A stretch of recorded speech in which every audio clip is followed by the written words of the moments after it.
नमस्कार, हमारा नाम है समरीन और आपने देखना शुरू कर दिया है लाइव सिटीज।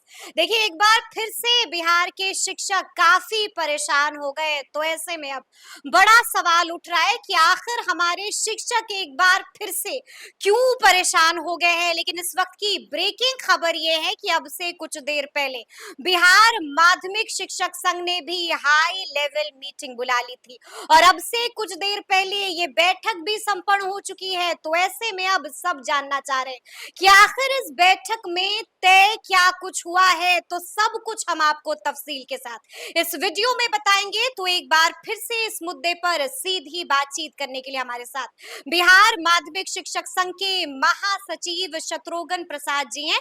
सबसे पहले बहुत शुक्रिया बातचीत के लिए। शुक्रिया जी, सबसे पहले हम आपसे जानना चाहेंगे कि आपने हाई लेवल मीटिंग बुला ली थी, बड़ी बैठक बुला ली थी, तो इस बैठक को बुलाने के पीछे की बड़ी वजह क्या है? ये आज बिहार माध्यमिक शिक्षक संघ की राज्य कार्यकारिणी जो सबसे महत्वपूर्ण निकाय है, उसकी बैठक हमको इसीलिए बुलानी पड़ी। व्यवस्था थी कि बहुत दिनों से हम सरकार की शिक्षक विरोधी नीतियों को बर्दाश्त कर रहे थे, लेकिन अब बर्दाश्त से फाजिल हो गया। हमारे शिक्षकों को 4-4 महीने से वेतन नहीं मिलता है और ऊपर से प्रताड़ना होती है। विलंब से 1 मिनट से लेके 10 मिनट तक आने में उनका वेतन काट दिया जाता है। और इतना ही नहीं, जो लंबित मामला चला रहा है, खुद उन्होंने जो भी अधिसूचना निर्गत की, संकल्प किया, कार्यालय आदेश किया कि हम ये दिव्यांग का करेंगे, असाध्य रोगी का करेंगे, महिला का करेंगे, दूरी का करेंगे, दिसंबर में करेंगे, जनवरी में करेंगे, किसी का पालन नहीं हुआ। रोज अपने से ही एक आदेश देते हैं या फिर खुद उल्लंघन करते हैं।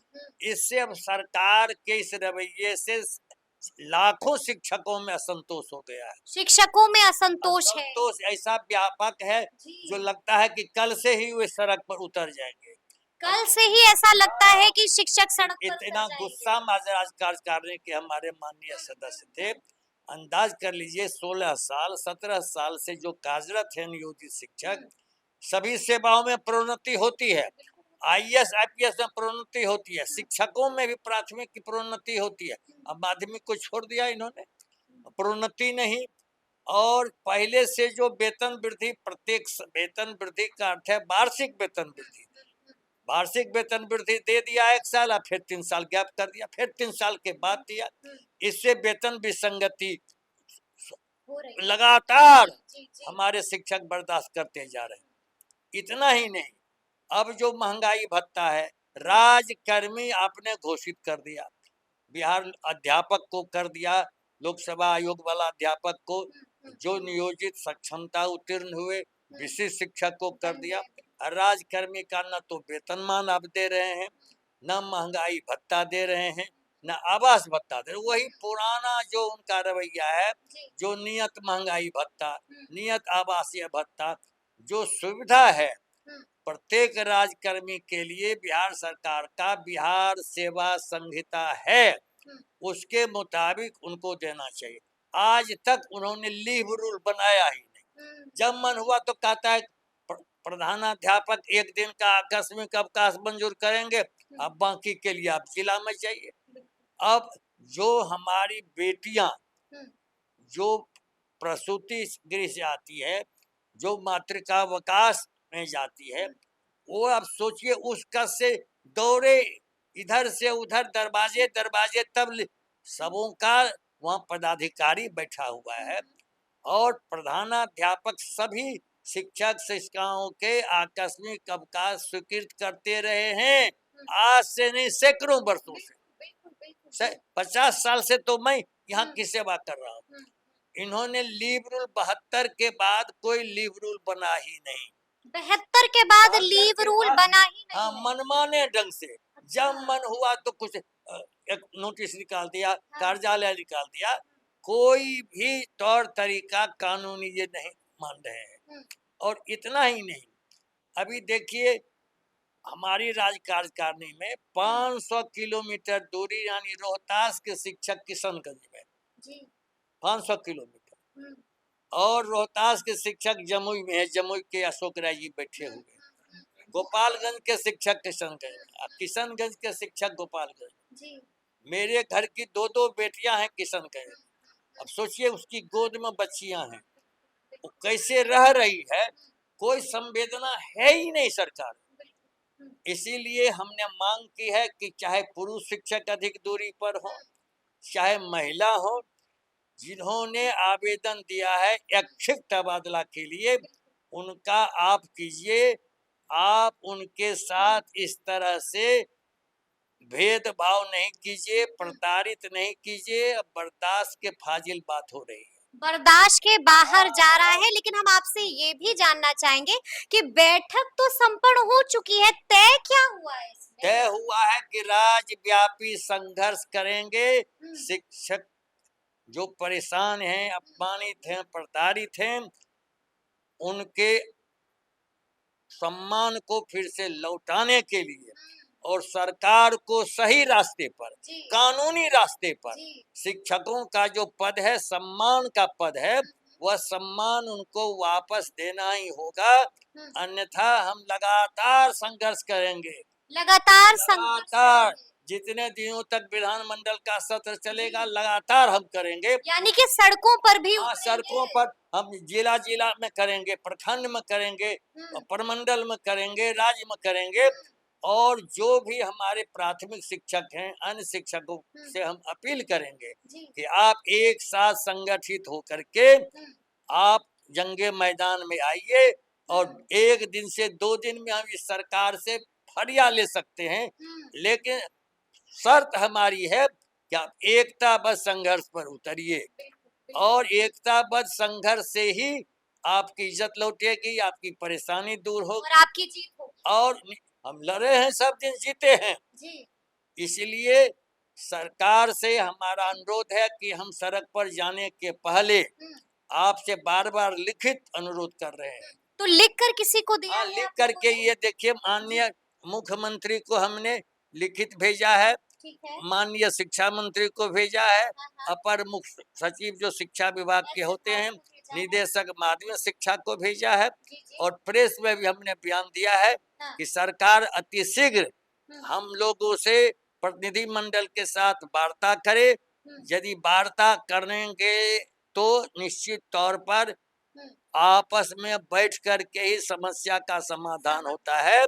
शिक्षकों पर डंडा चला करके समस्या को और आप गंभीर बनाते हैं। और खबरदार शिक्षा विभाग के पदाधिकारी, शिक्षकों को आप जलील मत कीजिए, माफ नहीं करेंगे।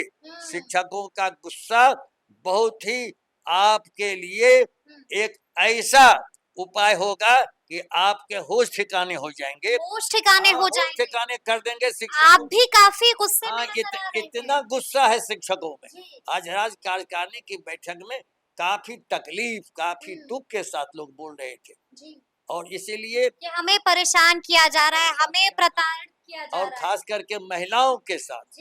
बताइए, दर्जनों हमारी बेटियां, हमारी बहनें दुनिया से चली गई, अफरा तफरी में के 6:30 बजे पहुंच रहा है, अब 5 मिनट लेट आती है। और जब ऐप पर हाजिरी आप लेते हैं, आपका ऐप काम नहीं करता है, तो आप जवाबदेह हैं। आप कहते हैं कि डीओ वेतन नहीं देगा तो उसका वेतन नहीं मिलेगा। आपने 4 माह से वेतन नहीं दिया, तो पर मुख्य सचिव सिद्धार्थ जी का वेतन बंद होना चाहिए, निदेशक का वेतन बंद होना चाहिए, सिद्धार्थ का वेतन बंद होना चाहिए। जब तक हमारे शिक्षकों का वेतन नहीं मिलेगा, तब तक तमाम आईएएस पदाधिकारी का बंद वेतन हो जाना चाहिए। ये मजाक है? हम काम करने के लिए आए हैं, हम काम आपका ईमानदारी से निष्ठा पूर्वक करते हैं। आप तनख्वाह देने में भी इस प्रकार से आनाकानी करते हैं। कभी वित्त विभाग में संस्कार दौड़ रही है, कभी शिक्षा विभाग में दौड़ रही है, आपको इसकी चिंता नहीं है। इसलिए प्रत्येक माह की प्रथम तारीख या प्रथम सप्ताह में वेतन देने की गारंटी करनी होगी। शिक्षक, नियोजित शिक्षकों को प्रोन्नति देनी होगी, सेवा की निरंतरता देनी होगी, वेतन विसंगति दूर करनी होगी। पुरुष शिक्षक, महिला शिक्षक जो ऐच्छिक स्थान तक चाहते हैं, उन्हें और देना खास होगा। करके शहरों में, जी। देहात में आप भरते चले जा रहे हैं, हम्म, आप सृजित पद से अधिक भरते चले जा रहे हैं, जिसकी कोई जरूरत नहीं है। उर्दू शिक्षक भेज रहे हैं जहाँ उर्दू छात्र नहीं है, आप मैथिली नहीं भेज रहे हैं, बंगला नहीं भेज रहे हैं, आप तहस नहस कर रहे हैं अराजक। यानी कि जमीनी स्तर पर खूब गड़बड़ियां हो रही हैं। और स्थानीय निकाय में वर्षों से विषय शिक्षकों के पद रिक्त पड़े हुए हैं। आप चाहे नगर पंचायत हो, नगर परिषद हो या नगर निगम हो, ये तमाम जो स्थानीय निकाय है, शिक्षकों के पद रिक्त हैं। लेकिन लेकिन हम आपसे यहाँ पर ये भी जानना चाहेंगे कि सरकार को कितने दिनों का वक्त दिया है? इसमें हमने वक्त दिया मात्र 15 दिन, मात्र 15 और दिन। 15 दिन बातचीत करें। हाँ। तो हम तो विधानमंडल का जो सत्र आ रहा जी, है, जी, जी। ये इसी सत्र में निश्चित बिल्कुल। करेंगे। हाँ। इनको तो पूरे जो ग्रीष्मावकाश है उसका हम दे रहे हैं, इसी के बीच आप प्रतिनिधि मंडल को बुलाइए, मुलाकात कीजिए। और हम आश्वासन देते हैं कि सरकार जब बैठ जाएगी हमारे सामने, तो कोई बड़ा मुद्दा है ही नहीं। लेकिन अगर 15 दिनों के अंदर आप लोगों को बुलाया नहीं जाता है, बैठक नहीं हाँ, होती है, पूरी तो फिर तैयारी, क्या? पूरे राज्य भर में हम तैयारी में लग जाएंगे और सड़कों पर उतरेंगे ही। यानी कि नहीं बख्शेंगे, हाँ, एकदम सवाल ही नहीं उठता था। सवाल ही नहीं हाँ, उठता। एकदम अब लेकिन एक अंतिम सवाल है मेरा आपसे। आपने भी देखा होगा कि ट्रांसफर पोस्टिंग के लिए कई शिक्षकों ने आवेदन किया था, लेकिन खबर ये आ रही है कि 60,000 से ज्यादा ऐसे शिक्षक हैं जिनके आवेदन पर विभाग ने विचार ही नहीं किया है। यही न सबसे दुखद है जी। कि इन 60,000 शिक्षकों ने क्या कसूर किया, बिल्कुल। क्या अपराध किया है। जी। इसलिए भेदभाव तुरंत बंद कीजिए, हम्म, सबों पर विचार कीजिए, और जो भी तबादला चाहता है उनका तबादला कीजिए। जी। पूरे कीजिए कि एक भी विद्यालय में पद रिक्त नहीं रहेगा। नहीं रहेगा। ने क्या कुछ कहा है, शत्रुघ्न प्रसाद जी ने बात कह दी है, खबरदार कर दिया है और बड़ा अल्टीमेटम भी दे दिया है। तो अब देखना होगा कि आगे आगे क्या कुछ होता है। तो फिर ये पूरी बात है, कमेंट करके हमें ऐसे बिल्कुल ऐसे ही हमारे साथ बने रहिएगा और देखते रहिएगा लाइव से। शुक्रिया।